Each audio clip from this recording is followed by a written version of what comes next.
আজকে একজন নাপাক মহিলা, চরিত্রহীন মহিলা, ওর নামটা আমি নিতে চাই না, রাসূল পাকের শানে বেয়াদবি করেছে। গোটা হিন্দুস্তানের মুসলমান খেপে থানাতে গিয়ে কেস করছেন। কিন্তু দাড়িওয়ালা মোল্লা যখন রাসূল পাকের বেয়াদবি করে, আপনারা হুজুর বলে বিহাই বানাতে যান নাকি বলে? হুজুর মনে করে লম্বা দাড়ি দেখছেন, যত লম্বা তত বড় মৌলবি মনে করে। গাধা মৌলবি বলছে যে নবী পাক বলেছেন, আয়েশা তুমি যে আমার স্ত্রী, কিয়ামতের মাঠে আমি এটাই চিনতে পারবো। নবী পাক নাকি তিনার স্ত্রী আয়েশাকে কিয়ামতে চিনতে পারবে না।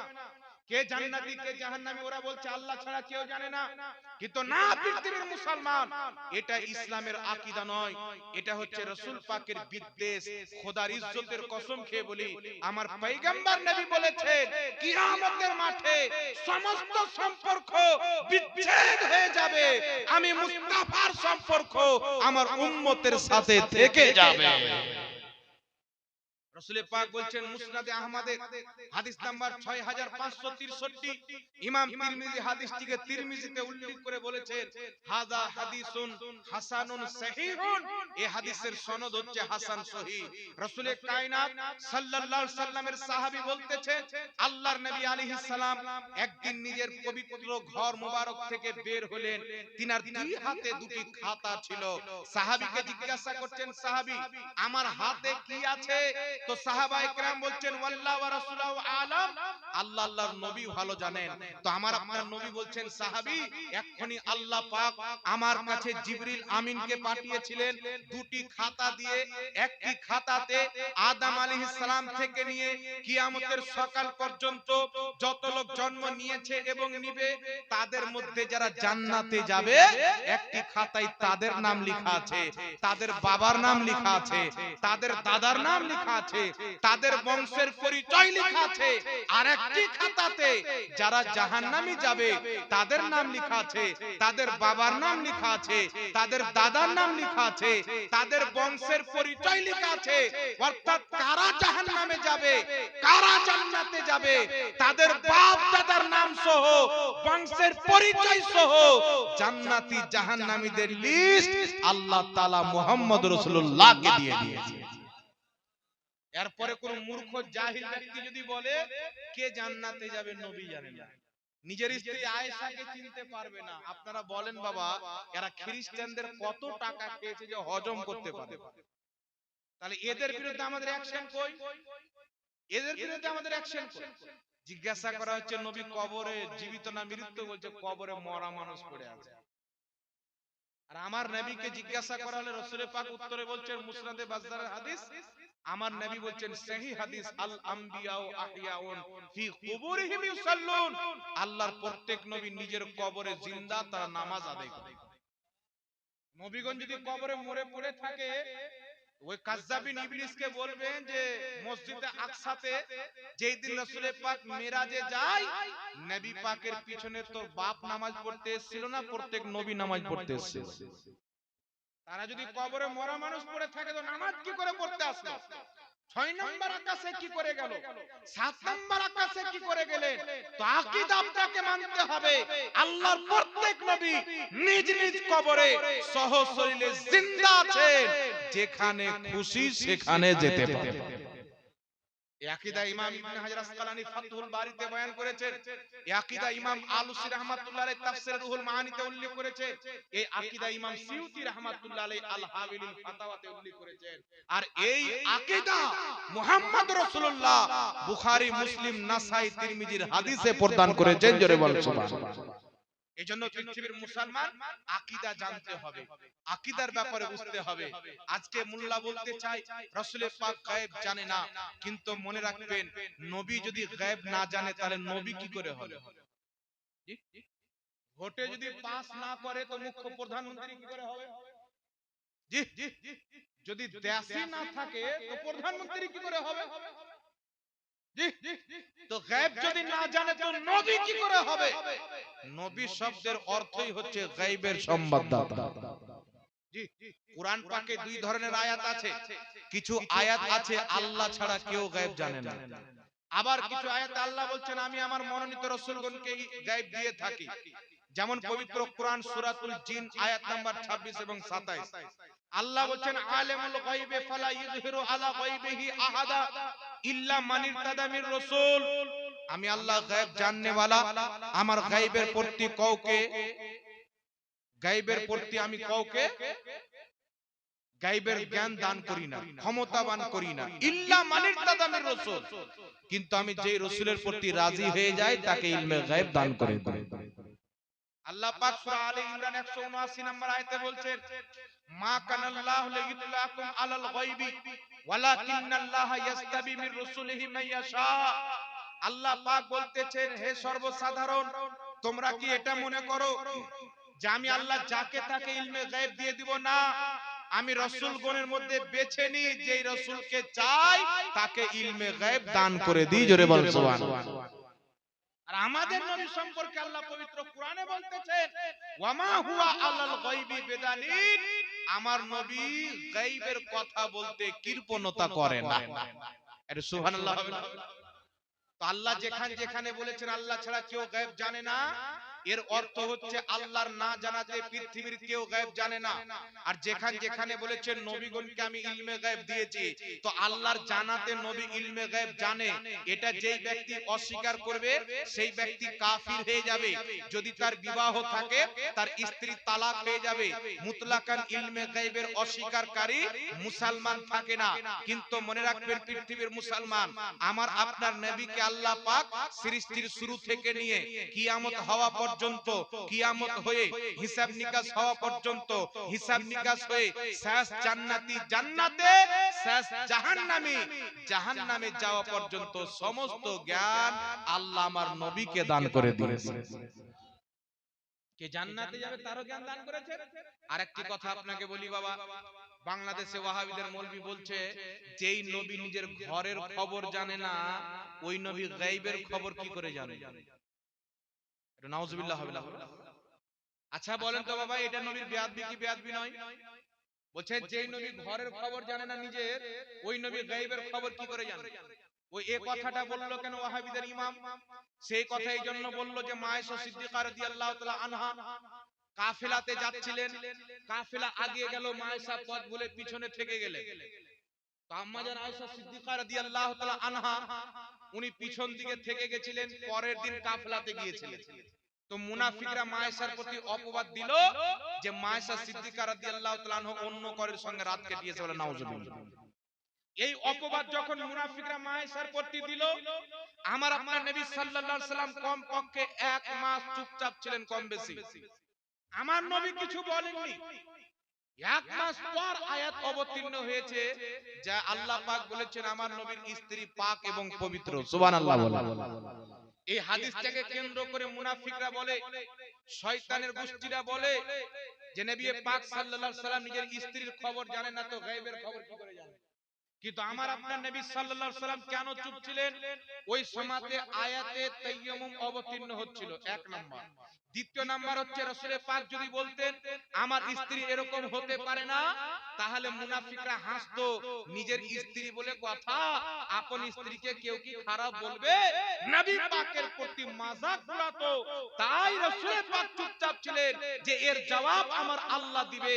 আর যখন আল্লাহ জবাব দিয়ে দিবে তো মুনাফিকদের মুখে তালা লেগে যাবে। যখন আল্লাহ উত্তর কোরআনে দিয়ে দিলেন, মুনাফিকদের জবানে তালা লেগে যাবে। এর মানে এটা নয় যে রাসূল পাক জানতেন না। নচেত আমি আপনাকে বলছি পৃথিবীর মুসলমান, ওয়ালিদ বিন মুগীরা রাসূল পাক সাল্লাল্লাহু আলাইহি সাল্লাম 10টি আয়াত বানালেন, তুমি মুনাফিক, তুমি মিথ্যা বলো, সমাজে তোমার ইজ্জত নাই, ওয়াদা খেলাফি করো, হারাম খাও, সবটা সে বিশ্বাস করলো। রাসূল পাক বলছেন ওয়ালিদ বিন মুগীরা তুমি হচ্ছ জারুর সন্তান, তোমার বাপ হচ্ছে রাখাল, তুমি হালাল জাদা নয়, তুমি জারুর সন্তান।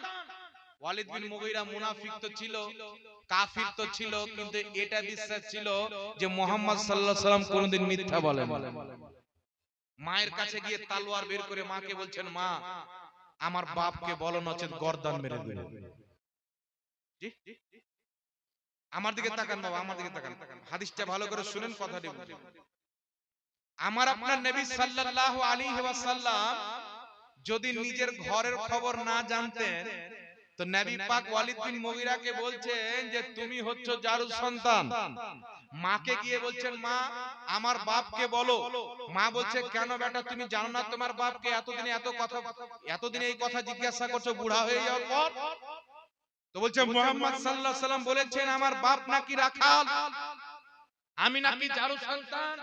তার মা বলছে, বেটা নবী মুস্তাফা যখন বলেছে তো উনি তো মিথ্যা কথা বলে না। তোমার বাপের অনেক সম্পদ, এত সম্পদ কে খাবে? বাচ্চা দেওয়ার ক্ষমতা রাখে না। আমি ছাগল চরানোওয়ালা রাখালের সঙ্গে কুকর্মে লিপ্ত হয়ে তোমাকে জন্ম দিয়েছি।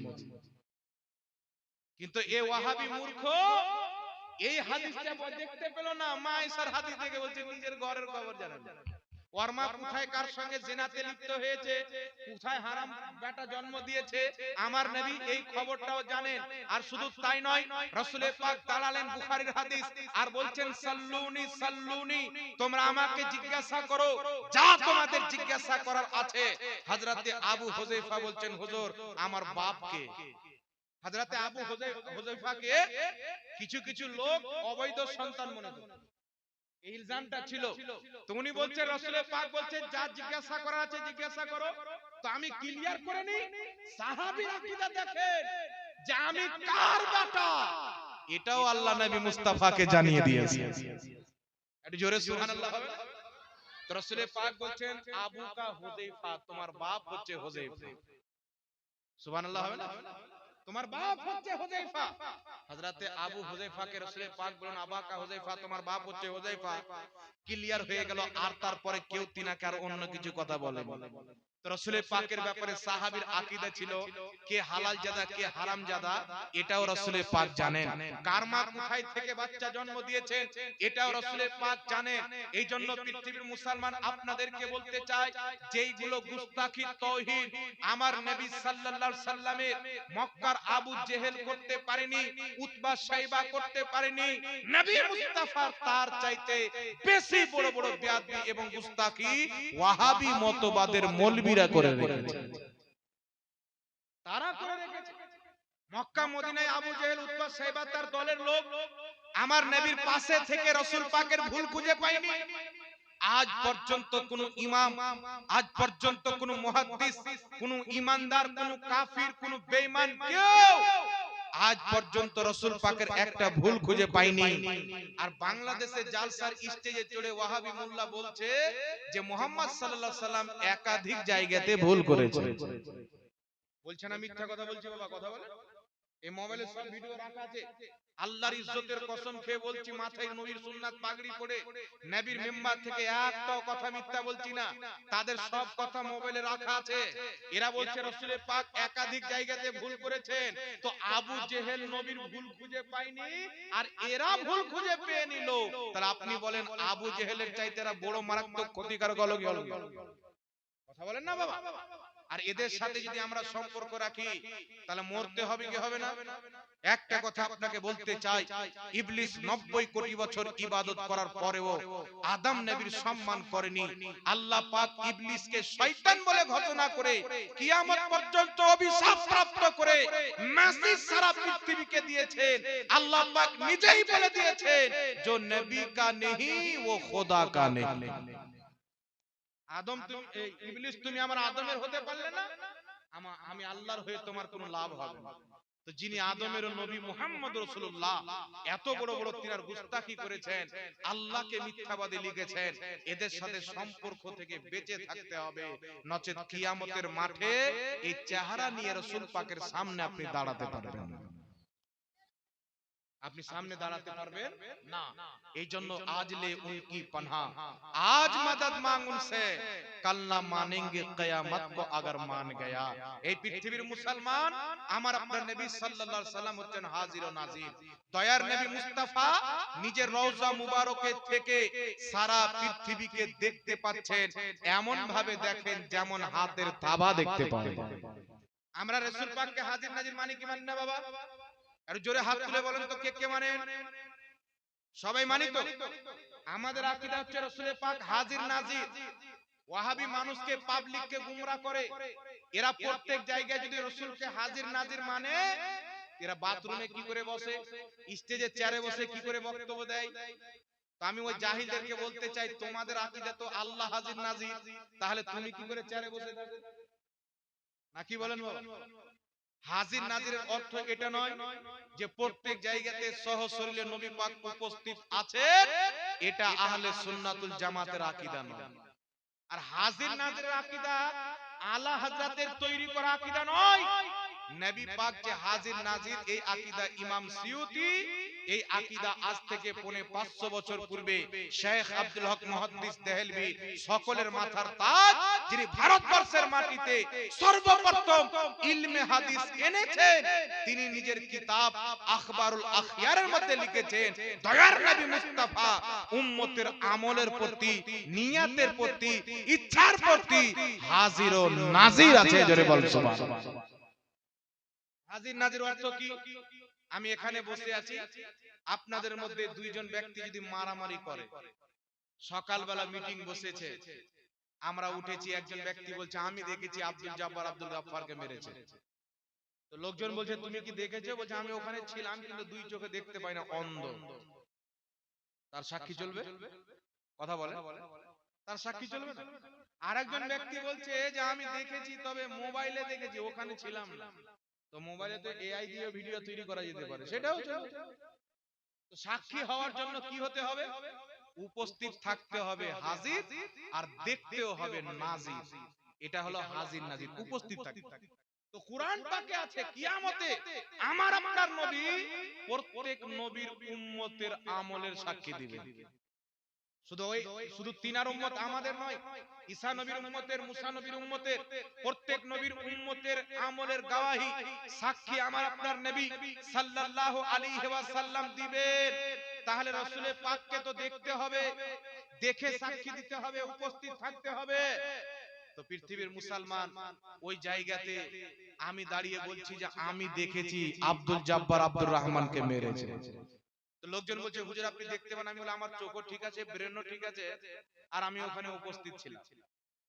তো মাওলানা সাহেব বলছেন যে হুজুর আপনি তো 15 হাত দূরে ছিলেন, মারামারি তো 15 হাত দূরে হয়েছে, তাহলে আপনার সাক্ষী কি করে গ্রহণ করা যাবে?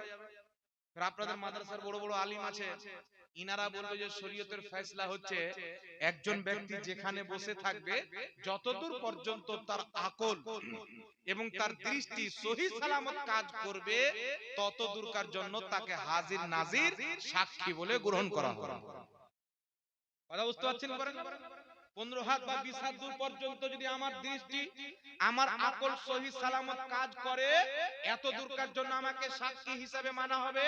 আর সাক্ষীর জন্য হাজির হওয়া শর্ত, অর্থাৎ উপস্থিত, নাজির হওয়া শর্ত, অর্থাৎ কানা যেন না থাকে, দেখতে পায়। তো এই পৃথিবীর মুসলমান আমার থেকে 15-20 হাত দূরে যদি মারামারি হয়, আমাকে হাজির নাজির 15 হাত দূর পর্যন্ত মানা হবে, 20 হাত দূর পর্যন্ত মানা হবে। আর দয়ার নবী মুস্তাফা পবিত্র রওজাতে বসে বসে সারা পৃথিবীকে এমন ভাবে দেখতে পান যেমন হাতের থাবা দেখতে পাওয়া যায়। আমার মতন ব্যক্তির চোখ, দৃষ্টি এবং ব্রেন, মস্তিষ্ক 15-20 হাত দূর পর্যন্ত কাজ করে। নবী মুস্তাফার দৃষ্টি এবং আকল সারা পৃথিবী পর্যন্ত কাজ করে।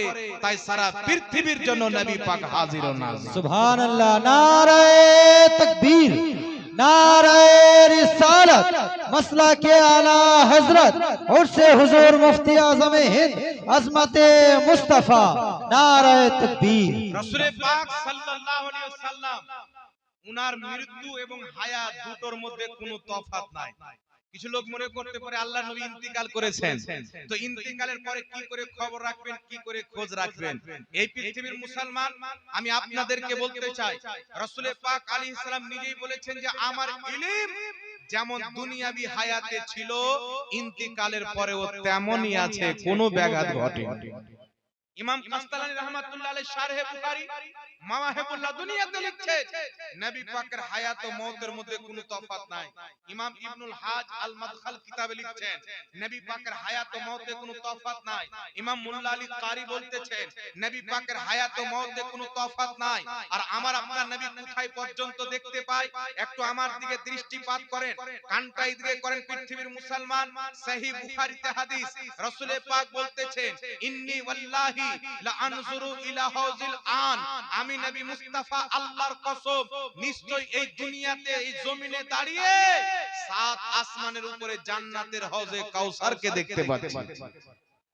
রাসূল পাক জমিনে দাঁড়িয়ে সাত আসমানের উপরে জান্নাতের হাউজে কাউসারকে দেখতে পায়।